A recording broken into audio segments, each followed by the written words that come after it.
Remakes are terrible, including adaptations. Not that all remakes are bad, but that for the most part it's accepted that companies like Disney have no idea how to really do it. I'll be honest, I actually don't mind remakes for the most part. Some are obviously a complete abomination, like Lilo and Stitch. Oh my god, what is that? Oh my god! What is that? But for the most part, I just don't really care about them, as long as the original is still widely available.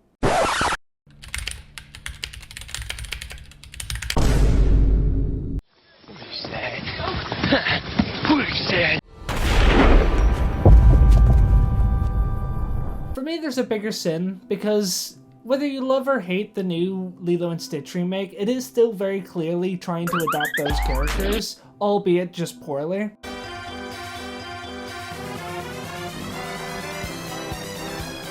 Are we gonna keep him? Just today. Yeah! But we are taking it back first thing tomorrow morning, Kenny. Hana means No. family. Family You. means nobody gets left behind or Forgotten. What if Lilo came to live with us? It's when companies love to take an already successful franchise and either try to remake or adapt it while clearly having no intentions of paying attention to what made it successful in the first place. That's not to say that an adaptation can't tell a completely new and unique story, as Fallout's show has nothing to do with the games, but in every aspect of that show feels like it's ripped straight from the game. Ass jerky don't make itself.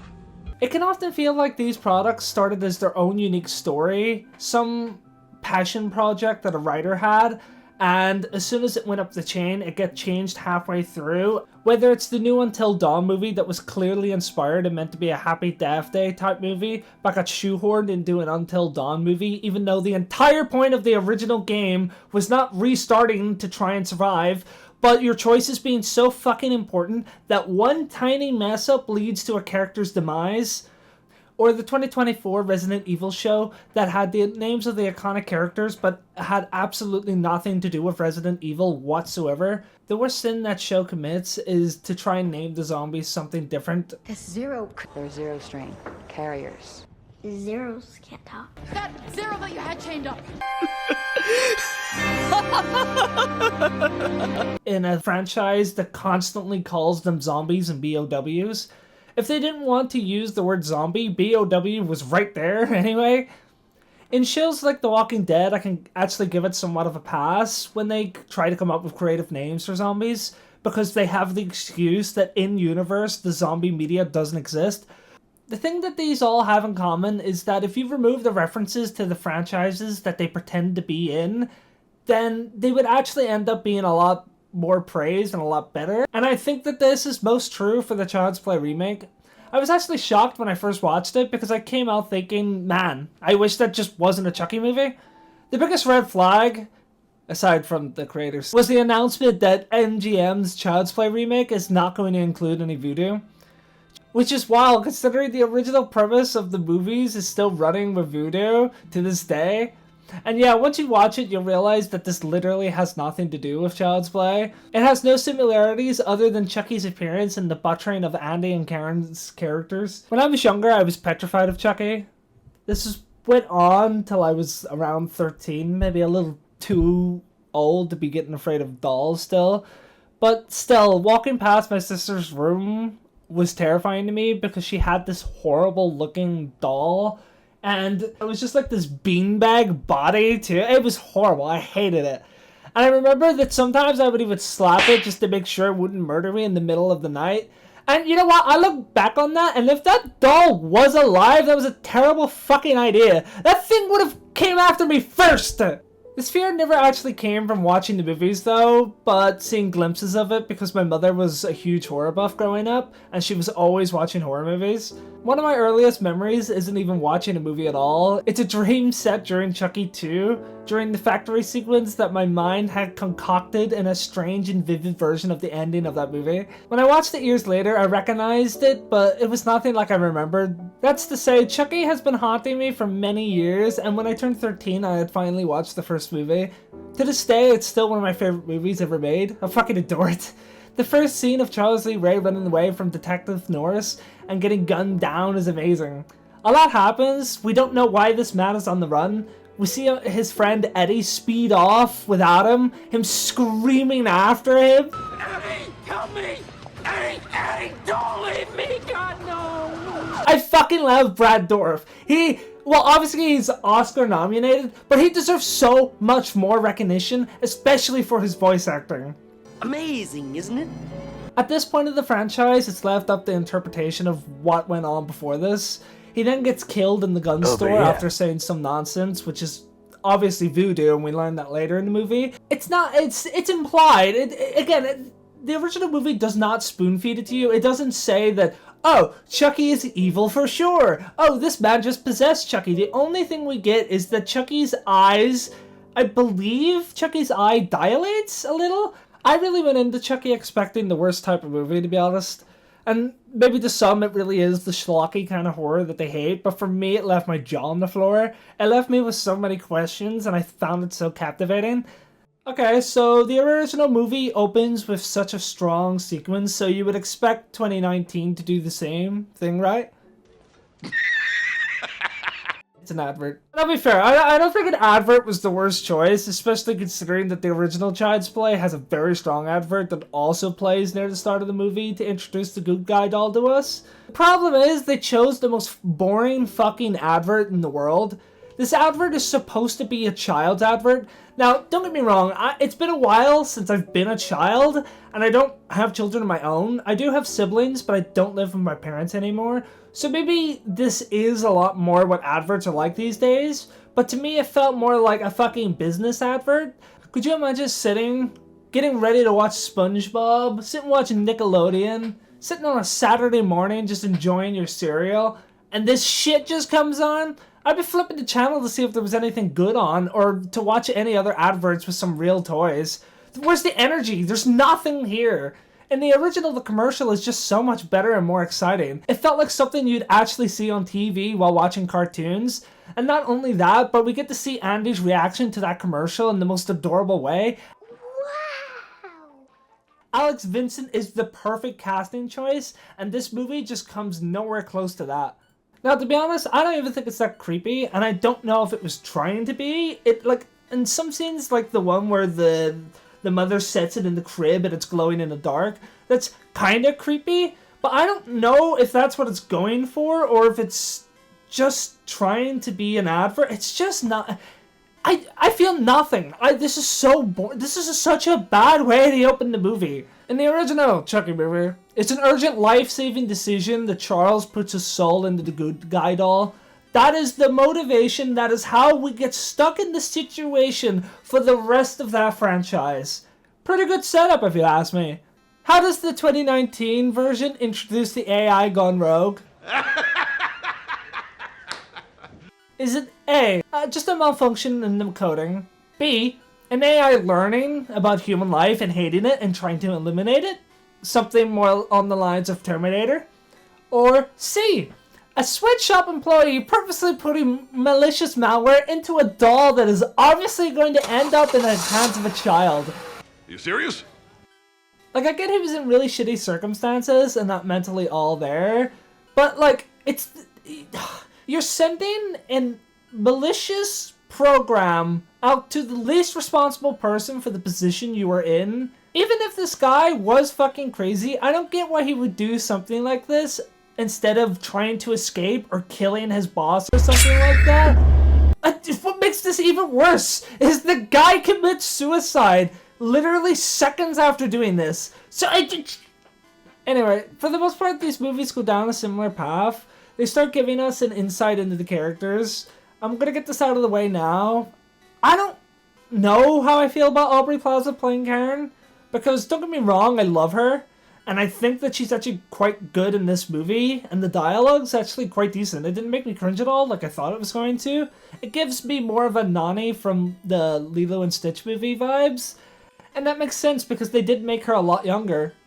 My problem is, it's just another unnecessary change, and again proves to me that the 2019 movie wasn't attempting to be an actual faithful remake at all. Karen and Andy's relationship is much more of a traditional mother and son, especially that of a single mother struggling to get by.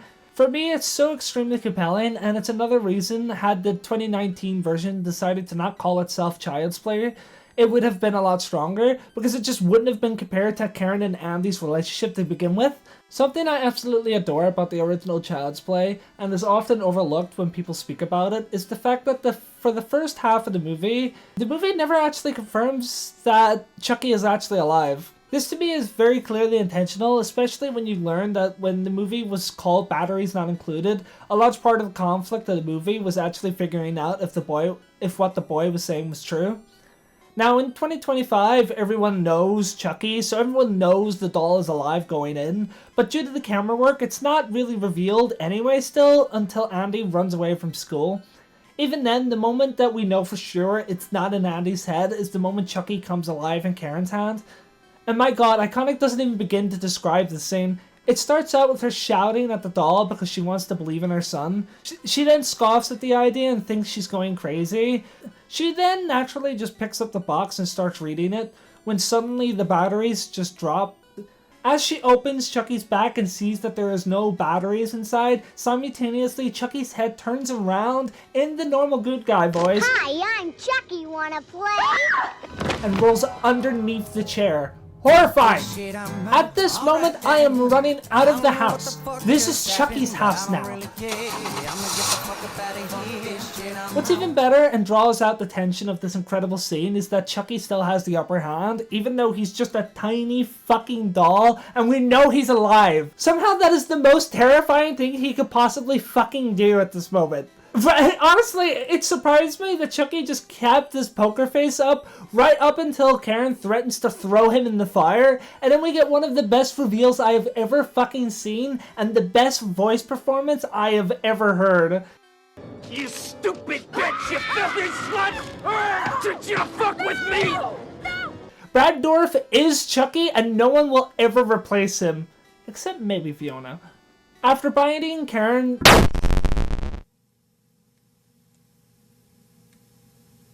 Was that the bite of 87? Chucky then runs out of the apartment to then go get his revenge on the detective. Meanwhile, now that Karen knows her son is innocent for sure, she's going to stop at nothing to prove her son's innocence.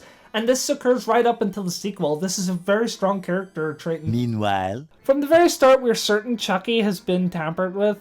There's no guessing if Chucky is evil. We know he is. And it takes 40 minutes for Andy and his friends to realize it. Even though 25 minutes in, he tries to kill one of Andy's friends, cuts Andy, and then 5 minutes later kills his own damn cat. Chucky.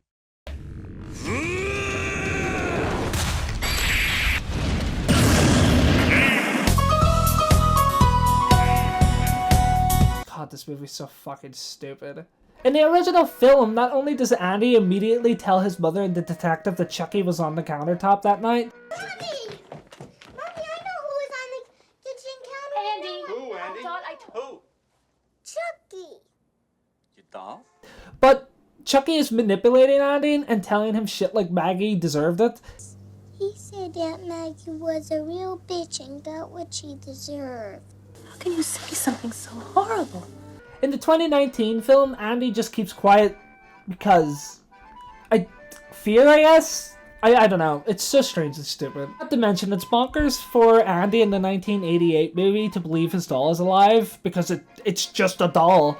So I understand that version of Andy not wanting to tell anyone. You're right, Chucky. She didn't believe me.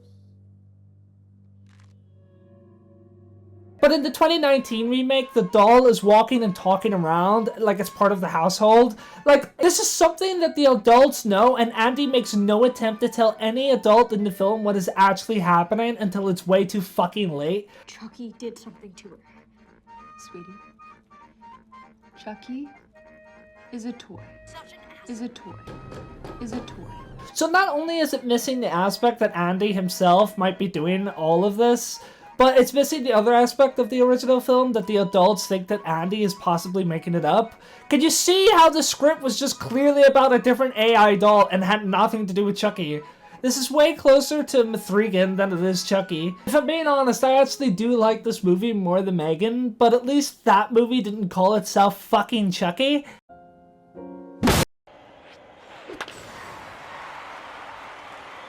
This is for Nika. And I know that this movie was going for a much more It style with its narrative. Instead of a mother and her son, they were clearly going for a ragtag group of kids going against a killer doll. And again, I could respect that if it didn't have the Chucky name attached to it. Again, it's just that this movie has nothing in line with the original at all. Andy was the only damn child in the original movie. Still, this is an aspect of the film I actually do end up liking, but it just does confuse me why these kids wouldn't tell adults. Had this film stayed in line with the original and made it the soul of a killer in a normal doll, I could actually understand why the kids wouldn't want to tell any adults. But in a reality where AI exists, is it really that far-fetched? Is it really that far-fetched that the AI is trying to kill me? Isn't that like everyone's biggest fear about AI since Terminator came out? Like, what is this movie doing? This was made in 2019! This wasn't made in 1988! At the point in the film Karen knows Chucky is real, the 2019 remake and it's Andy and his friends are trying to kill Chucky, so these films could just not be more different. They even changed the good guy to a ridiculous buddy. So obviously with how different these movies play out, they have drastically different endings. In the original film, it's a much more claustrophobic end, with it taking place in the Barclays apartment. Chucky found out that the only way he can get out of the doll is by transferring his soul into the first person he told his secret to. So Chucky is desperately trying to get Andy, while Mike and Karen is trying to defend Andy. It's extremely intense the first time you watch it, and it even has one of my favorite lines from Andy. Just listen to the way he delivers this line. Andy, no, please. We're friends to the end, remember? This is the end, friend. After that, Chucky is still up and kicking, but now is in a charred, haunting body that just still gives me nightmares. Look how rad this is! It's so fucking rad! The scene plays out how you'd expect, with Chucky relentlessly getting back up until they finally listen to that one guy to shoot them through the heart. Through the heart.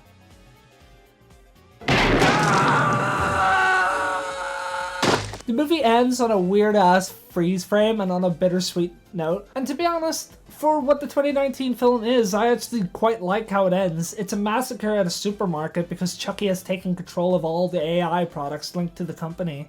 In fact, I don't really have a problem with the third act. I think it's fine. It's a generic AI massacre scene. Obviously, I don't think there's any logic to how these drones are flying and killing people, but I'll let it slide because it's no dumber than a killer robot to begin with. But again, it just keeps coming back to the idea that the original and solid ideas that this film possesses become so undermined due to directly competing with the original Child's Play. It's just so strange. It's like doing your first boxing match ever and directly challenging Mike Tyson as your first fight. The original Chucky franchise is the standard at which these killer doll movies for the rest of the time will be compared to. Megan and Annabelle were completely different than Chucky, but both still ended up being heavily compared to it. It's just inescapable. But unlike those, this movie directly tried to pick a fight with the original movie. I'm certain if this movie was actually just called Buddy, then it would have just done so much better at the box office and might even have a fucking better rating. Mark Hamill does an amazing Joker, but to be honest, this wouldn't be the first time that he's proven that he isn't perfect for every role. Kazuma-chan, too kind. I honestly thought that we might get a more Joker-like personality to Chucky, but instead I felt like we got an extremely flat performance compared to the legend that is Brad Dourif. Chucky, what do you want to do, Anti-Sup? I'm Chucky. Wanna It just feels like he was leaning much more into the AI aspect, and it just becomes much more of a robotic performance, which is never enjoyable. I still think this movie's better than Megan, but I can't in good conscience promote people to watch a film like this because it's so clear that it was born out of greed and not out of creativity. It just reeks of upper management meddling with it, and I really think that this movie was going to be called Buddy. It just doesn't feel like they sat down with the intention to write a Child's Play movie. There's nothing, and I mean nothing, that resembles anything from the original.